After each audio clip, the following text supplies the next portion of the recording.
മാറ്റം ആവശ്യമാണ് എന്ന് ധരിക്കുന്ന കുടുംബമാണെങ്കിൽ തീർച്ചയായിട്ടും നമ്മൾ മാറിപ്പോവും. ഓ.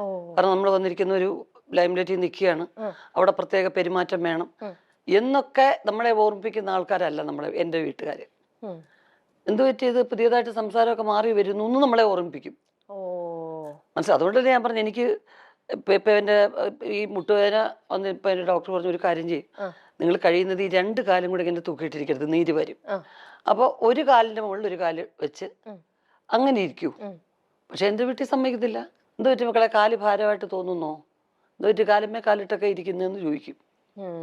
എന്നാലും ആരും ഇല്ലാത്തപ്പോൾ ഞാനപ്പോൾ അത് യൂസ്ഡ് ആവുകയാണ്. അപ്പോൾ അങ്ങനെയുള്ള നല്ല എഡ്യൂക്കേറ്റഡ് ആണ് എൻ്റെ അമ്മ. പക്ഷെ എങ്കിലും പറഞ്ഞു തരുന്നൊക്കെ അങ്ങനെയുള്ള കാര്യങ്ങളാണ്. അപ്പം നമ്മുടെ പെരുമാറ്റത്തിൽ കുറച്ചൊരു കൂടുതൽ ഗൗരവമോ കുറച്ച് ഹാർഷായി പോയി കഴിഞ്ഞാൽ അങ്ങനെയൊന്നും സംസാരിക്കാൻ പാടില്ല എന്ന് എല്ലാവരും കൂടെ നമുക്ക് ഓപ്പോസിറ്റ് ആവും. എല്ലാവരും, കുടുംബത്തിലുള്ള എല്ലാവരും എന്തു അയ്യോ അത് ഭയങ്കര മോശമായപ്പോൾ അങ്ങനെ സംസാരിച്ചത്. അപ്പം നമുക്ക് വല്ലാത്തൊരു അന്തരീക്ഷമാവും നമ്മുടെ വീട്ടിലെ. അപ്പൊ ചേച്ചിക്ക് അങ്ങനെ എപ്പോഴെങ്കിലൊക്കെ മാറ്റങ്ങൾ സംഭവിച്ചിട്ടുണ്ട്? അപ്പൊ അവരിങ്ങനെ ചിലപ്പോ നമ്മൾ മനുഷ്യരല്ലേ, അതെ, ചിലപ്പോ ചിലരുടെ നിരന്തരമായ ചില ചോദ്യങ്ങളോ പെരുമാറ്റമോ നമുക്ക് ഇഷ്ടപ്പെടാതെ വരുമ്പോ നമ്മൾ കുറച്ച് ഗൗരവക്കാരിയാവും, അല്ലെങ്കിൽ കുറച്ച് അങ്ങനെ ശ്രദ്ധിക്കാതെയൊക്കെ വരുമ്പോ അതെ, ഒരു മിനിറ്റ് മോളെ ഒന്ന് വന്നേ, എൻ്റെ അമ്മ അകത്തോണ്ട് അങ്ങനെ പെരുമാറരുത്. ഇഷ്ടമുണ്ടോ ഇല്ലയോ നമ്മളെ അന്വേഷിച്ച് അവർ വന്ന് സംസാരിക്കുകയാണ്. അവർ പോകുന്ന അത്രയും സമയം വരെ ഒരു ചിരി മുഖത്ത് ഉണ്ടാവണം എന്ന് ഓർമ്മിപ്പിക്കും. അപ്പൊ നമ്മൾ വല്ലാതെ അപ്സെറ്റ് ആവും. മനസ്സിലായില്ലേ? അപ്പോ നമ്മുടെ ഓപ്പോസിറ്റ് ഇരിക്കുന്ന ആൾക്കാരുടെ മനസ്സിനെ വ്രണപ്പെടുത്താത്ത രീതിയിൽ പെരുമാറിയേ പറ്റൂ എന്നുള്ളത് നമ്മൾ അറിയാതെ നമ്മുടെ മനസ്സിൽ കിടക്കുകയാണ്. അപ്പോൾ നമ്മൾ കുറച്ച് എന്തെങ്കിലും ഇപ്പം ഇപ്പോഴൊക്കെ എന്ന് വെച്ച് കഴിഞ്ഞാൽ, എനിക്കൊന്നാമത്തെ കാര്യം ലൈഫിൽ അഭിനയിക്കാൻ ഒട്ടും അറിയാത്തത് കൊണ്ട് ചില കുറേ കൂടുതൽ ഇറിറ്റേഷൻ ഒക്കെ വരുമ്പോൾ കുറച്ചങ്ങ് പ്രകടിപ്പിച്ച് പോകും അറിയാതെ. പക്ഷെ ഇത് വെച്ച് കഴിയുമ്പോൾ ഞാൻ ഓർക്കും, എൻ്റെ അമ്മയും എൻ്റെ വീട്ടിലുള്ളവരും എല്ലാം ഓർക്കും, അയ്യോ ഇവരാരെങ്കിലും അവരോട് പറയൂ. പിന്നത്തെ കുറ്റബോധം മുഴുവൻ അതാണ്. പിന്നെ അവരെ ഒന്ന് ഇങ്ങനെ പാച്ചപ്പ് ചെയ്തെടുക്കും. പക്ഷെ ഞാൻ അങ്ങനെ പറഞ്ഞല്ല കേട്ടോ, ഇങ്ങനെയല്ല കേട്ടോ. പക്ഷെ നമ്മുടെ കുടുംബാന്തരീക്ഷം തന്നെയാണ് നമ്മളുടെ പല മാറ്റങ്ങൾക്കും കാര്യം. ഓക്കെ, തീർച്ചയായിട്ടും. ഈ കൽപ്പന ചേച്ചി രഞ്ജിനി ചേച്ചിയായിട്ട് എനിക്ക് നല്ല അടുപ്പമുണ്ട്. ചേച്ചിനെ ഞാൻ ആദ്യമായിട്ട് ഇങ്ങനെ മീറ്റ് ചെയ്യണത്. പക്ഷെ ഒരുപാട് ഷോസും കാര്യങ്ങളൊക്കെ ആയിട്ട് കൽപ്പന ചേച്ചിയുടെ ഒക്കെ ഒരുപാട് ചെയ്തിട്ടുള്ളതുകൊണ്ട് എപ്പോഴും ഇങ്ങനെ വിശേഷങ്ങളും കാര്യങ്ങളും അപ്പോഴൊക്കെ ചേച്ചിയാണ് ഞങ്ങളുടെ ഇടയിൽ എപ്പോഴും. അതിനിടയിൽ ഉർവശി എന്നുള്ള പേര് പറയാതെ പോവുകയില്ല, എപ്പോഴും ഇങ്ങനെ പറയും. ഈയിടെയും കൂടെ രഞ്ജിനി ചേച്ചിനെ ഞാനൊരു ഇന്റർവ്യൂ കൂടെ ചെയ്തിരുന്നു. അപ്പോൾ ഈ നിങ്ങളെല്ലാവരും എന്ന് പറയുമ്പോഴും നിങ്ങൾക്ക് എല്ലാവർക്കും ഒരു വല്ലാത്തൊരു ചാമുണ്ട് ചേച്ചി. നിങ്ങൾ 3 പേരിലും നമ്മളെ എല്ലാവരും ഇപ്പോഴും ആ ഇഷ്ടം വെക്കുന്നതിൽ ഒരു വല്ലാത്തൊരു മാജിക് പവറാണ്. ഞാൻ എപ്പോഴും ആലോചിക്കും, നിങ്ങളുടെ ബ്ലഡ് എടുത്ത് വേറൊരാൾക്ക് കൊടുത്താലും ഇതിങ്ങനെ തന്നെ കിട്ടും. നിങ്ങൾ എല്ലാവർക്കും ഇതേപോലെ ചിരിച്ച മുഖത്തോടെ ഇരിക്കാനും മറ്റുള്ളവരെ ചിരിപ്പിക്കാൻ എന്നൊക്കെ പറയുന്നത് ഒട്ടും തന്നെ ഈസി ആയിട്ടുള്ള ഒരു കാര്യമല്ല. പക്ഷെ നിങ്ങൾ എത്ര ഈസി ആയിട്ടാണ് മറ്റുള്ളവരെ ചിരിപ്പിച്ചുകൊണ്ടിരിക്കുന്നത്.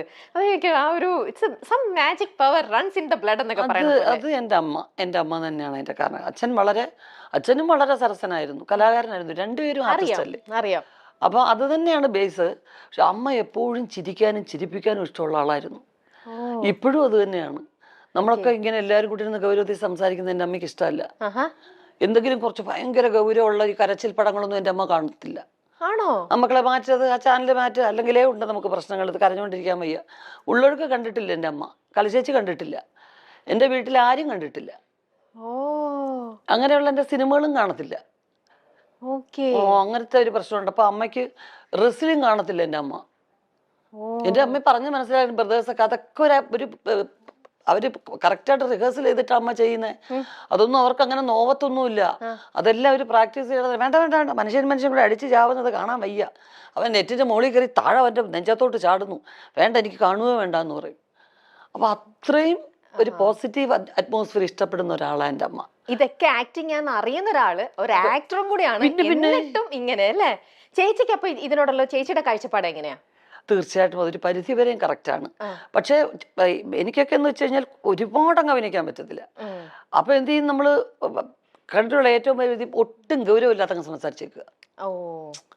നമുക്ക് ഫീൽ ചെയ്യുന്നതോ അല്ലെങ്കിൽ ഒട്ടും ഇത് കാര്യമായിട്ടുള്ള രീതിയിലുള്ള സംസാരം എല്ലാം തോന്നിക്കഴിഞ്ഞാൽ പരസ്പര ബന്ധമില്ലാതെ ഞാൻ വേറെ കാര്യങ്ങളൊക്കെ സംസാരിക്കും. ഡൈവേർട്ട് ചെയ്തിട്ട് അവര് ചോദിക്കുന്ന ചോദ്യം ഉത്തരവായിരിക്കത്തില്ല ഞാൻ പറയുന്നത്. ഒരു ബന്ധത്തിനെയും ഈ ചോദ്യത്തിനെയും ഉത്തരം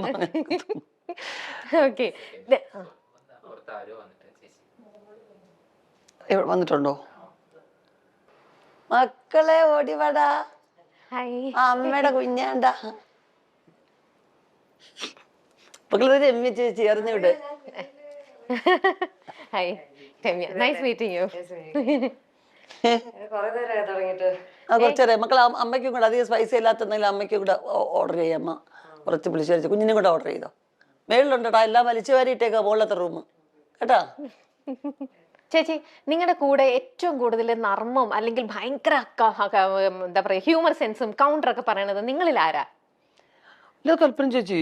ആണോ? അയ്യോ, മിനി ചേച്ചി കൊച്ചിലെ മുതലേ അവളുടെ പേരൊക്കെ വേളൂർ കൃഷ്ണൻകുട്ടി ഞങ്ങളുടെ പിന്നെ കഥയുടെ പേരുകളിലൊക്കെ അവൾ അറിയപ്പെട്ടിരുന്നത്.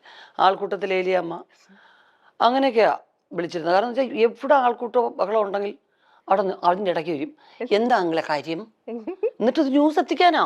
ഓ, എന്നിട്ട് വണ്ടി ഇടിച്ചപ്പോ എന്തോ പറ്റി എല്ലാത്തിനും പറഞ്ഞിട്ട് പോപ്പുലർ ആയിരുന്നു കൽപ്പന ചേച്ചി.